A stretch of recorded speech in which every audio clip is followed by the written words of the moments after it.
رسول صلی اللہ علیہ وسلم نے فرمایا، قبروں پر نہ بیٹھو اور نہ ہی ان کی طرف رخ کر کے نماز پڑھو۔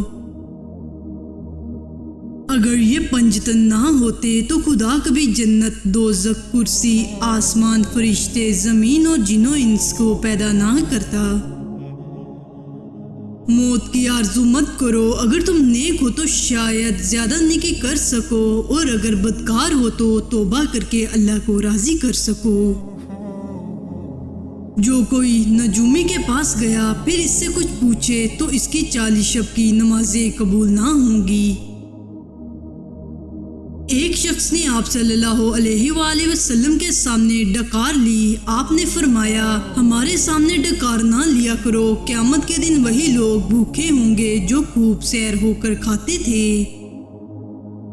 سفید مرغ رکھا کرو، اس لیے کہ جس گھر میں سفید مرغ ہوگا تو نہ شیطان اس گھر کے قریب ہوگا اور نہ جادوگر ان گھروں کے قریب ہوگا جو اس گھر کے ارد گرد ہیں۔ جو لوگ اپنے نوکروں کے ساتھ بیٹھ کر کھانا کھاتے ہیں، جنت ایسے لوگوں کی مشتاق ہے۔ جس نے وضو کرنے سے پہلے پہلا کلمہ پڑھ لیا، اللہ تعالیٰ وضو کے ہر قطرے پر ایک فرشتہ کھڑا کر دے گا جو قیامت تک کلمہ پڑھتا رہے گا، جس کا ثواب کلمہ پڑھنے والے کو اور سب کو بتانے والے کو قیامت تک ملتا رہے گا۔ جو کسی پر رحم نہیں کرتا اس پر رحم نہیں کیا جاتا، اور جو معاف نہیں کرتا اسے معاف نہیں کیا جاتا۔ اپنے مریضوں کا علاج صدقے سے کیا کرو۔ سر کے بال اگر سامنے سے سفید ہونا شروع ہوں تو یہ برکت اور خوش نصیبی کی علامت ہے، اگر دائیں اور بائیں جانب سے شروع ہوں تو یہ ثقافت کی نشانی ہے، اور اگر پیچھے سے سفید ہونا شروع ہوں تو یہ بدبختی کی علامت ہے۔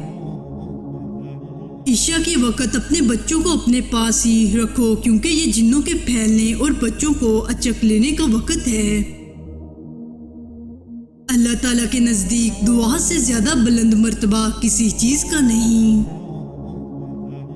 جب تم ایسے ہو جاؤ کہ تمہارے غم بڑھ جائیں اور تم ان غموں کو ختم کرنا چاہو تو مجھ پر درود پڑھو، یہ تمہارے غموں کو ختم کرنے کے ساتھ ساتھ تمہارے گناہوں کو بھی مٹا دے گا۔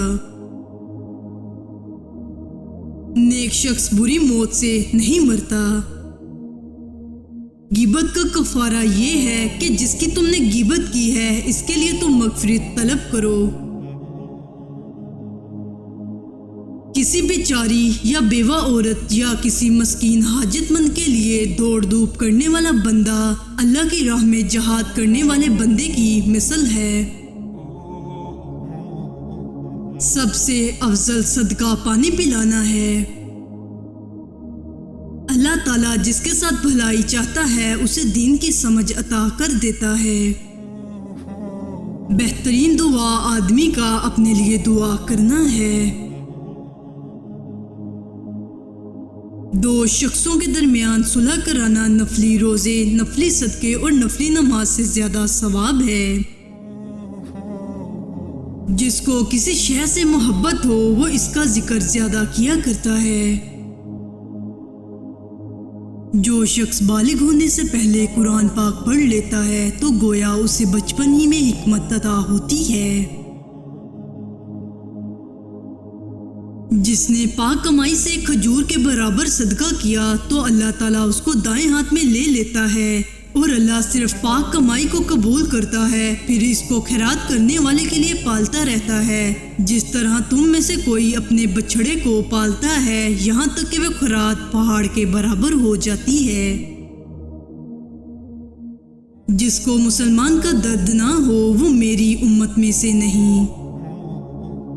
جب بندے کے لیے اللہ خیر کا ارادہ کرے تو لوگوں کی حاجتیں اس کی طرف کر دیتا ہے۔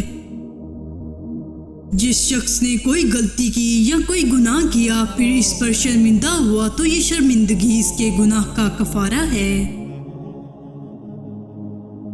ہر چیز تقدیر سے ہے، یہاں تک کہ عاجز ہونا اور ہوشیار ہونا بھی تقدیر میں ہے۔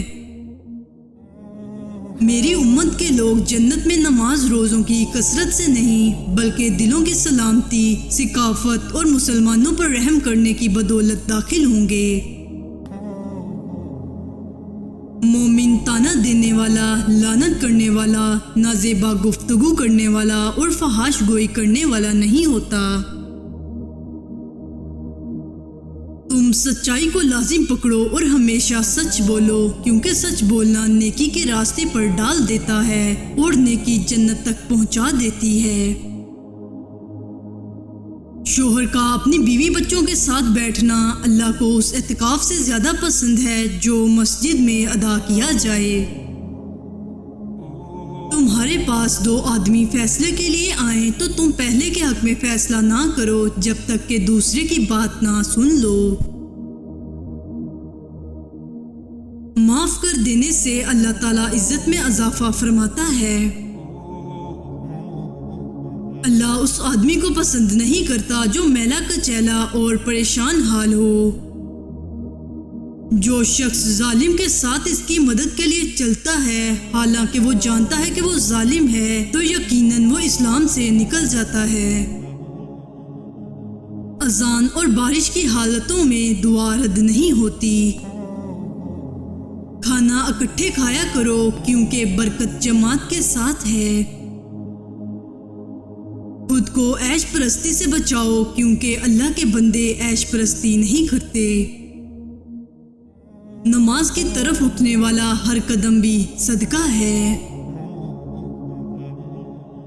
کھانے سے پہلے اور بعد میں وضو کرنا محتاجی کو دور کرتا ہے اور یہ حضرت محمد صلی اللہ علیہ وآلہ وسلم کی سنتوں میں سے ہے۔ کھانے کے وضو سے مراد دونوں ہاتھ گھٹنوں تک اور منہ کا اگلا حصہ دھونا اور کلی کرنا ہے۔ جس کے بال ہوں ان کا اکرام کریں، یعنی ان کو دھوئیں، تیل لگائیں، کنگھا کریں۔ ہرگز وہ آدمی جہنم میں داخل نہیں ہو سکتا جو سورج نکلنے سے پہلے فجر کی نماز اور سورج غروب ہونے سے پہلے عصر کی نماز پڑھے۔ جس نے ذرا سی زمین ناحق لے لی اسے قیامت کے دن 7 زمینوں تک دھنسا جائے گا۔